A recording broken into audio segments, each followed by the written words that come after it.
Price action Bitcoin yang kemarin ini cukup bener-bener mengerikan banget teman-teman ya. Jadi setelah kita mantul balik ke level 20.000 ya, seperti yang gue ekspektasikan dari video yang lalu ya, gue bilang even kita mantul teman balik ke level 20.000 itu akan menjadi resist gitu ya. Jadi di level 20.000 ini menjadi resist terlihat setelah kita sentuh 20.000 ya, sesuai dengan prediksi di video yang lalu kita sentuh 20.000, kita langsung kena reject sampai minus 4% teman. Cuman katanya pas-pasan pengumuman ketika ini terreject sampai 4-5% ini, ternyata hasil CPI udah keluar teman-teman ya, dan hasilnya adalah sekitar 9,1% kenaikannya di bulan Juni ini. Jadi benar-benar saat ini harganya all time high teman-teman ya, Consumer Price Index-nya sampai 9,1%, belum pernah terjadi selama 40 tahun belakangan ini mungkin.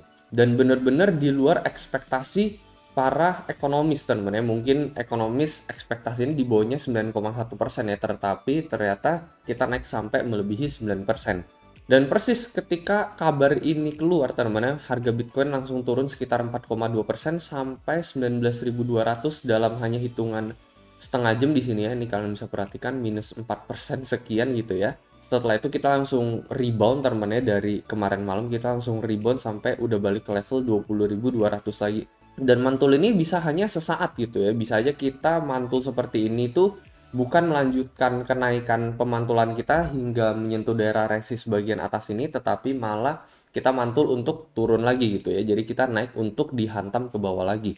Gue sendiri masih stay dengan modal gue di sini ya. Jadi gue tetap bakalan ngejaring kalau memang kedapatan teman. Kalau enggak juga nggak apa-apa di level 17.000 awal untuk Bitcoin ya. Jadi 17 sampai 16 akhir itu ada support juga sebenarnya di tahun lalu bulan November 2020, dan gua akan membuka trade ini melalui platform BingX ya. Transaksi di sini biaya rendah banget ya untuk jual beli. Selain itu mereka juga memiliki keunggulan copy trade nih yang jarang ada di market yang lain.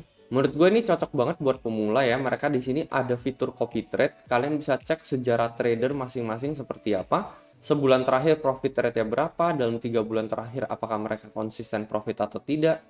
Jadi menurut gue cocok banget buat pemula. Selain itu bagi kalian yang sibuk kerja, nggak sempat mantengin grafik setiap saat, fitur copy trade ini sangat berguna teman, karena kalau misalkan mereka buka posisi, kita bakalan keikutan, mereka tutup, kita juga bakalan keikutan.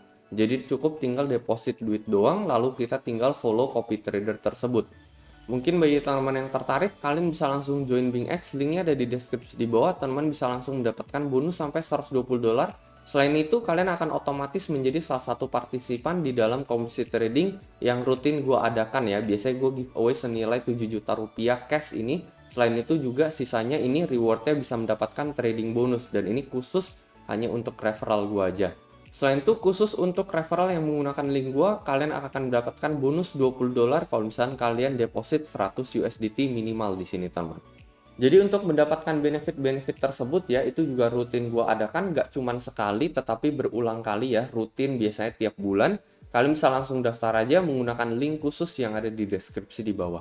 Jadi saat ini kita udah kembali recover ya. Jadi pertanyaan adalah apakah recovery ini adalah buat kita dihantam kembali buat turun ke bawah ya. Jadi cuman sekedar mantul, atau ini bisa menjadi pertanda buat kita itu bakalan naik menyentuh daerah resist dan bahkan breakout lagi teman-teman ya. Jadi kan kemarin kita udah sempat mengalami symmetrical triangle di sini yang hasilnya udah breakout ya. Jadi kita update lagi chartnya teman-teman ya. Ini masih tetap symmetrical triangle karena resist sebelumnya ini di 23, terus ini kita menyentuh sekitar 22 sekian ya.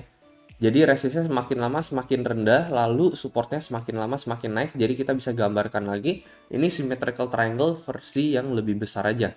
Dan kalau misalkan hasil dari sebelumnya ini adalah tren turun teman-teman ya, untuk symmetrical triangle ya, ibaratnya seperti ini tren turun teman-teman ya. Biasanya hasil dari symmetrical triangle ini adalah kembali kita break ke bawah lagi, kembali break dari pattern symmetrical triangle ini, sama seperti yang terjadi sebelumnya teman-teman ya. Pola sebelumnya ini downtrend, terus kita symmetrical triangle di sini, hasilnya kan kita break ke bawah seperti ini teman-teman. Terus ini juga sama ya, kita tren turun, kita symmetrical triangle lagi, hasilnya cenderung break ke bawah ya. Pastinya nggak bakalan begini terus menerus ya, pastinya ada satu momen di mana kita udah nggak bisa turun teman. Lalu hasil dari symmetrical triangle ini adalah probabilitasnya malah kita break ke atas gitu ya. Cuman ya kecenderungannya 60-70% itu turun. Kalau menurut gue sendiri sih ya, dari prediksi kemarin kita udah lihat ya, kita bakalan menyentuh daerah resist symmetrical triangle ini di 22 sekian, resist box bagian kuning, lalu kita drop kembali ke daerah 17 awal gitu, 16 akhir. baru nanti kita bakalan mantul. Kalau itu sih menurut prediksi gue sendiri. Belum lagi di BB time frame sebulan nih, kita udah menyentuh BB support teman-teman ya. Untuk time frame sebulan ini adalah alasan lain mengapa ya bisa aja gitu ya, 16 akhir dan 17 awal ini bisa menjadi support terkuat buat Bitcoin. Dikarenakan kita udah menyentuh Bollinger Band time frame sebulan ini. Dan biasanya ketika kita ngehit di daerah atas Bollinger Band itu kita kena reject. Itu rumusnya teman, kalau kita ngehit di bawah Bollinger kita biasanya mantul. Terus pemantulan kita saat ini di level 20.200 ini juga persis di garis kuning ini ya, garis oranye ini kalian perhatikan, ini adalah harga rata-rata untuk Bitcoin time frame 1 hari. Jadi kita cuman turun ya, hampir menyentuh BB, lalu kita mantul kembali ke garis oranye ini. Jadi sebenarnya di level 23-24 ini sebenarnya ini juga adalah resisten, mana 24-23 ini. Karena ini kita menyentuh harga rata-rata time frame sehari dan bisa aja kena reject dari resist 23-24 ini. Dan kalau misalnya kita break pattern ini teman-teman ya, ini kan supportnya semakin lama semakin tinggi teman-teman ya. Jadi kemarin juga kita sempat sampai 18.9 ya, sementara support terendah kan di 18.6 gitu. Jadi so far semakin lama semakin tinggi. Momen dimana kita break support sebelumnya ini ya, yang ada di level 18.9 ini dan ngebreak di bawah level 18.6 ini possible banget teman-teman ya buat Bitcoin menuju ke level 17 awal sampai 16 awal teman-teman. Jadi mentok-mentok 16 awal itu adalah support terendah di bulan November tahun 2020 kemarin. Itu aja teman-teman ya kalau menurut pendapat gua ya. Apakah dari hasil CP ini akan memicu si BTC teman-teman ya, dari hasil yang keluar sampai 9% ini bisa memicu BTC sampai 16.000 awal. Kalau menurut kalian kayak gimana nih? Ini kan kabarnya nggak begitu baik gitu ya. CPI malah naik, bisa aja ini menjadi trigger Bitcoin balik ke 17.000 awal atau 16.000 awal. Itu aja teman ya kalau menurut pendapat gua. Kalau menurut kalian kayak gimana, mungkin kalian bisa coba komentar di kolom komentar di bawah.